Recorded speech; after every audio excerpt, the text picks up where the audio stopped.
अस्सलाम वालेकुम and welcome back to C plus plus programming course. आज की इस वीडियो में हम बात करेंगे न्यू और डिलीट ऑपरेटर के बारे में कि न्यू और डिलीट ऑपरेटर जो है वो क्या होते हैं सी प्लस प्लस लैंग्वेज के अंदर। तो सबसे पहले हम न्यू ऑपरेटर के बारे में जो है वो बात करते हैं कि न्यू ऑपरेटर जो है वो क्या है। जो न्यू ऑपरेटर है उसको हम यूज़ करते हैं डायनामिकली मेमोरी एलोकेट करने के लिए ड्यूरिंग द प्रोग्राम एग्जीक्यूशन। जैसे हम कोई भी प्रोग्राम लिखते हैं तो उसके अंदर जो है वो हम वेरिएबल जो है वो पहले से डिक्लेयर जो है वो करते हैं, देन उनको कोई वैल्यू जो है वो प्रोवाइड करते हैं अपने प्रोग्राम के अंदर। तो जब हम कोई वेरिएबल बनाते हैं तो उसके लिए जो है वो मेमोरी जो है वो पहले से जो है वो रिज़र्व हो जाती है। अगर हमने कोई इंटीजर बनाया है तो उसके लिए 2 बाइट्स जो है वो रिज़र्व हो जाएंगी। कैरेक्टर बनाया है तो उसके लिए कोई जो है वो मेमोरी एड्रेस जो है उसके लिए जो है वो रिज़र्व जो है वो हो जाएगा। तो ये काम जो है ये हम पहले से जो है वो डिसाइड कर लेते हैं कि हमने ये वाले वेरिएबल जो है वो बनाने हैं। तो हमारे प्रोग्राम के अंदर कुछ ऐसे सिनेरियोज भी आ सकते हैं जहाँ पे हमने कोई डायनामिकली हमने रन टाइम के ऊपर कोई वेरिएबल जो है वो बनाना हो, हमें कोई मेमोरी चाहिए हो जहाँ पे हमने कोई डेटा जो है वो स्टोर करवाना हो थोड़ी देर के लिए। तो उसके लिए जो है वो हम न्यू ऑपरेटर का जो है वो यूज़ करते हैं डायनामिक मेमोरी एलोकेट करने के लिए। जो इसका सिंटैक्स होता है, सबसे पहले हम न्यू कीवर्ड लिखते हैं न्यू ऑपरेटर एंड देन उसके बाद जिस डेटा टाइप के लिए हमने जो मेमोरी रिज़र्व करनी है तो वो हम लिख लेते हैं। जो न्यू ऑपरेटर होता है ये हमें एक मेमोरी एड्रेस जो है वो रिटर्न करता है। जैसे कोई भी हम वेरिएबल बनाते हैं तो उसका कोई मेमोरी जो है वो एड्रेस होता है। तो ऐसे ही जो न्यू ऑपरेटर हम यूज़ करके कोई भी बनाते हैं, डायनामिक मेमोरी बनाना चाहते हैं, तो जो न्यू ऑपरेटर होता है वो हमें एक मेमोरी एड्रेस जो है वो रिटर्न करता है। जो न्यू ऑपरेटर मेमोरी एड्रेस जो है वो रिटर्न करता है तो उसको जो है वो हम एक पॉइंटर को जो है वो असाइन करते हैं एंड देन उसको हम जो है वो उस पॉइंटर को यूज़ करके हम उस मेमोरी एड्रेस के ऊपर कोई वैल्यूज़ जो है वो स्टोर करवा सकते हैं एंड देन अगर हमने वो मेमोरी जो है वो खाली करवानी हो तो वो हम करवा सकते हैं। तो सबसे पहले मैंने बताया कि सबसे पहले हम न्यू कीवर्ड लिखते हैं एंड देन उसके बाद डेटा टाइप लिखते हैं एंड देन हमें यहाँ पे एक जो है वो मेमोरी एड्रेस जो है वो रिटर्न होगा, न्यू ऑपरेटर जो है वो हमें रिटर्न करेगा। एंड देन यहाँ पे मैं एग्जांपल आपको बताता हूँ। तो यहाँ पे सबसे पहले जो है वो मैंने यहाँ पे एक जो है वो इंटीजर टाइप का जो है वो पॉइंटर जो है वो बनाया है एंड देन उसके बाद यहाँ पे न्यू इंट हमने यहाँ पे जो न्यू वेरिएबल है वो हमें एक इंटीजर के लिए जो है वो हमें मेमोरी एड्रेस जो है वो रिटर्न करेंगे। 2 बाइट्स का हमें जो है वो एड्रेस रिटर्न होगा इंटीजर के केस में। एंड देन जब हमें यहाँ पे न्यू ऑपरेटर कोई एड्रेस रिटर्न करता है तो हम उसको फिर जो है वो एक पॉइंटर को जो है वो असाइन करते हैं। देन इस पॉइंटर को जो है वो यूज़ करके हम जो है वो वैल्यू इसके मेमोरी एड्रेस के अंदर जो है वो स्टोर जो है वो करवाते हैं। तो ये जो फिगर मैंने बनाई है ये फिगर ये शो कर रही है कि एक न्यू वेरिएबल जो है वो क्रिएट हुआ है जिसका कोई नाम नहीं है। इसको हम जो है वो एक्सेस जो है वो कर सकते हैं यूजिंग ओनली पॉइंटर।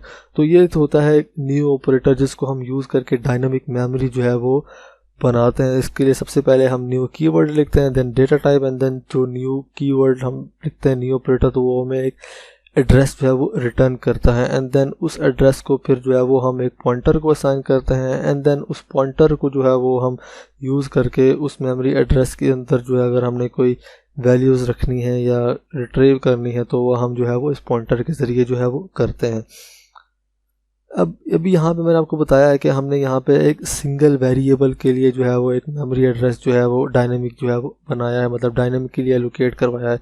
हम जो है वो इसकी एरे भी जो है वो बना सकते हैं। अगर हमने एरे बनानी है तो उसके लिए इसी तरह हम सबसे पहले न्यू ऑपरेटर लिखेंगे एंड देन उसके बाद जिस तरह की हमने जो है वो एरे बनानी है उसकी डेटा टाइप लिखेंगे एंड देन स्क्वायर ब्रैकेट्स के अंदर जो है वो लेंथ जो है वो लिख देंगे। तो एग्जांपल यहाँ पे इसकी है कि सबसे पहले हमने यहाँ पे एक पॉइंटर जो है वो बनाया है एंड देन उसके बाद हमने यहाँ पे न्यू ऑपरेटर फिर इंटीजर टाइप किया कि हम अरे बना रहे हैं एंड देन उसकी हमने लेंथ रखी है 5 एंड देन हमने इसको जो है वो असाइन कर दिया एक पीटीआर को।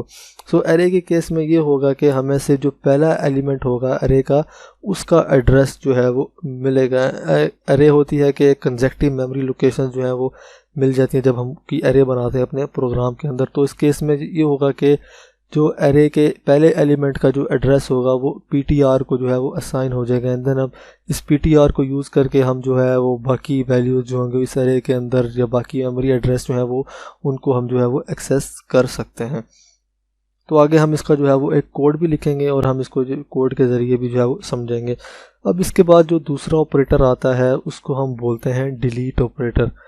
सो हमने न्यू ऑपरेटर के ज़रिए जो है वो एक डायनामिक मेमोरी जो है वो एलोकेट तो है वो करवाई है, तो उसको हमें एक टाइम के ऊपर जो है वो फ्री भी करवाना होता है जब हमारा जो काम जो है वो कंप्लीट हो जाता है। तो डिलीट ऑपरेटर जो है वो ये करता है कि जो हमने मेमोरी एलोकेट करवाई होती है न्यू ऑपरेटर के ज़रिए, उसको हम जो है वो डी एलोकेट करते हैं यूजिंग डिलीट ऑपरेटर।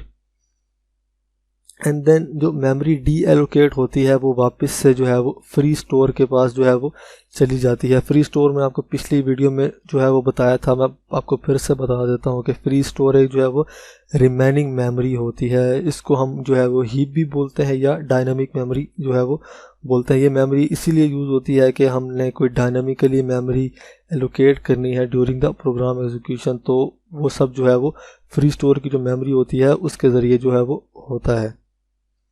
सो इसका जो सिंटैक्स है वो सबसे पहले जो है वो हम डिलीट लिखते हैं, डिलीट ऑपरेटर, एंड देन उसके बाद जो वेरिएबल होता है जिसके लिए हमने जो है वो मेमोरी बनाई हुई है वो हम जो है वो लिख लेते हैं। अगर कोई हमने अरे बनाई हुई है डायनेमिकली तो उसके लिए भी सबसे पहले हम डिलीट ऑपरेटर लिखते हैं, एंड देन उसके बाद जो है वो empty square brackets, and then उसके बाद जो वेरिएबल होता है वो हम जो है वो लिख लेते हैं। तो यहाँ एग्जांपल है कि डिलीट ptr तो एक वेरिएबल था जिसको जो हम एड्रेस होता है वो हम एक पॉइंटर के अंदर जो है वो स्टोर करते हैं। तो जो मैंने पिछली न्यू के ज़रिए हमने एक समझे वेरिएबल बनाया था, तो अभी हम उसको जो है वो डिलीट के ज़रिए जो है वो उस मेमोरी को जो है वो डी एलोकेट कर रहे हैं। इसी तरह जो हमने एरे बनाई थी, मैंने पिछले एग्जांपल में आपको बताया था, न्यू ऑपरेटर के ज़रिए डिलीट को यूज़ करके अब हम जो है वो उस जो एरे थी मेमोरी जो एलोकेट हुई थी उसको हमने जहाँ पे जो है वो डी एलोकेट जो है वो कर दिया है।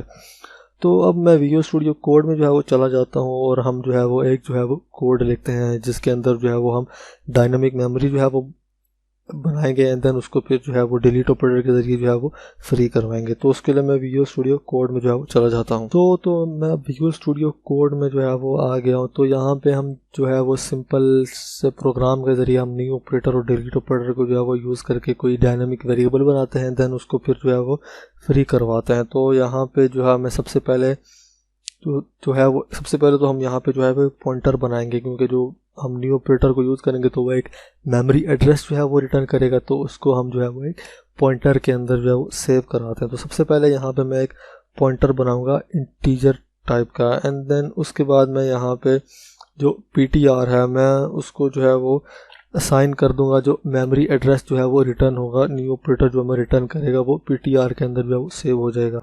तो डायनामिक के लिए मेमोरी एलोकेट करने के लिए हम क्या करते हैं, सबसे पहले हम न्यू कीवर्ड लिखते हैं, एंड देन उसके बाद जिस टाइप का हमने जो मेमोरी लेनी है इंटीजर टाइप की, कैरेक्टर टाइप की, तो वो हम लिख लेते हैं। तो मैं यहाँ पे एक इंटीजर के लिए जो है वो डायनामिक मेमोरी बनाता हूँ, तो मैं यहाँ पे लिख लूँगा इंट। तो ये वाली स्टेटमेंट में ये होगा कि जो न्यू ऑपरेटर जो है वो मेमोरी एड्रेस रिटर्न करेगा इंटीजर के लिए, तो वो ptr के अंदर जो है वो जाके सेव हो जाएगा, एंड देन अब ptr को यूज़ करके हम इसके एड्रेस के अंदर कोई वैल्यू जो है वो रख सकते हैं, एंड देन उस वैल्यू को जो है वो रिट्रीव कर सकते हैं। मतलब हमने उसको प्रिंट करवाना हो या कहीं यूज़ करना हो तो वो हम यूजिंग ओनली पॉइंटर ही जो है वो कर सकते हैं। तो यहाँ पे मैं अब स्टेटमेंट लिखता हूँ, मैं यहाँ पे लिखता हूँ कि इंटीजर हम अब जो है वो डायनामिक जो हमने ली है उसके अंदर हम कोई वैल्यू जो है वो स्टोर करवाते हैं। तो मैं यहाँ पे लिख लेता हूँ enter an integer, and then इसी लाइन के अंदर जो है वो मैं इनपुट लूँगा। तो उसके लिए हम क्या करेंगे, हम सी इन जैसे दूसरे वेरिएबल्स के लिए हम इनपुट लेते हैं तो सी इन का यूज़ करूँगा, एंड देन उसके बाद हमने यहाँ पे जो पॉइंटर बनाया है हमने उसके ज़रिए जो है वो उस मेमोरी एड्रेस को जो है एक्सेस करना है, तो हम ptr के अंदर जो है वो इनपुट जो है वो लेंगे। तो अब सिंपली मैं जो है वो इनको वापस से जो है वो इसकी वैल्यू को प्रिंट करवाता हूँ, एंड देन जो इस एड्रेस के ऊपर जो है वो ये स्टोर हुआ है मैं उस एड्रेस को जो है वो प्रिंट करवाता हूँ। तो यहाँ पे मैं लिख लेता हूँ यू एंटर्ड, एंड देन इसके बाद मैं यहाँ पे जो है वो ptr जो है वो मैं प्रिंट करवा लूँगा। हमने जब जी या इनपुट लेनी है या प्रिंट करनी है वैल्यू, तो हम जो है वो साथ में जो है वो स्टैटिक लगाते हैं। अगर हम किसी असाइन कर रहे हैं तो उसके साथ हम जो है वो स्टैटिक नहीं लगाते। तो यहाँ पे मैं लिख लूँगा ptr, एंड देन यहाँ पे मैं है जो है वो एंड एल लिख लेता हूँ ताकि जो हमारी नेक्स्ट लाइन में हमें जो अगली स्टेटमेंट हो वो नेक्स्ट लाइन में जो है वो प्रिंट हो। एंड देन यहाँ पे मैं जो है वो इसका एड्रेस जो है वो प्रिंट करवा लेता हूँ। एंड देन यहाँ पे मैं लिखूँगा इट इज़ स्टोर्ड, मैंने यहाँ पे लिखना था मैंने ये लिख दिया, तो मैं यहाँ पे जो है वो लिख लेता हूँ it is stored at, and then यहाँ पे कॉलन लगा के यहाँ पे फिर जो PTR है जहाँ जो एड्रेस है मैं वो यहाँ पे जो है वो प्रिंट जो है वो करवा लेता हूँ। तो मैंने कंट्रोल एस से जो है उसको सेव किया है, तो हमें यहाँ पे जो है वो इसका जो वैल्यू एंटर करेंगे वो प्रिंट होगी और जिस एड्रेस के ऊपर जो वैल्यू जाके सेव होगी वो यहाँ पे हमें जो है वो प्रिंट होगा। तो मैं इसको यहाँ से रन करता हूँ एंड देन यहाँ पे मैं कोई इंटीजर देता हूँ, मैं देखता हूँ 50, तो यहाँ पे जो हमने वैल्यू एंटर की थी वो हमें मिल गई। एंड देन जिस एड्रेस के ऊपर ये वाली वैल्यू जाके सेव हुई है तो वो हमें मिल गया है। सो अब हमने जो मेमोरी ली थी अब हमने इसको जो है वो डिलीट भी करना है, तो उसके लिए हम जो है वो डिलीट का कीवर्ड यूज़ करते हैं। तो मैं यहाँ पे लिख लेता हूँ डिलीट एंड देन उसके बाद जो है वो पॉइंटर जो है वो इस वेरिएबल को मेमोरी को एक्सेस करने के लिए हमने बनाया है तो PTR के नाम से। एंड देन यहाँ पे हम जो PTR है वो लिख लेते हैं, मतलब जो पॉइंटर का हमारा नाम होता है वो हम यहाँ पे लिख लेते हैं। तो जो अब ये वाली स्टेटमेंट ये होगी जो मेमोरी हमने न्यू ऑपरेटर के ज़रिए रिजर्व एलोकेट की थी तो वो अब जो है वो डी एलोकेट हो जाएगी। तो मैं वापस से जो है वो इसको रन करता हूँ, मैं यहाँ पे फिर कोई वैल्यू इंटर करता हूँ 40 इंटर करता हूँ, तो अभी वही इस तरह हमें वैल्यू प्रिंट होगी और एड्रेस, और इसके बाद जो मेमोरी होगी वो डी एलोकेट होगी यूजिंग डिलीट ऑपरेटर जो हमने किया है। तो इस तरह से हम जो है वो एरे भी जो है वो बना सकते हैं। एरे के लिए हम सिंपली यहाँ पे जो है वो यहाँ पे हम जो है वो उसकी जो लेंथ है वो लिख लेते हैं, या अगर हमने यूज़र से लेंथ लेनी है तो वो अभी हम जो है वो कर सकते हैं। सो आई होप कि आपको न्यू एंड डिलीट ऑपरेटर का जो कॉन्सेप्ट है ये समझ आ गया होगा। सो आज की वीडियो के लिए इतना ही, मिलते हैं नेक्स्ट वीडियो में।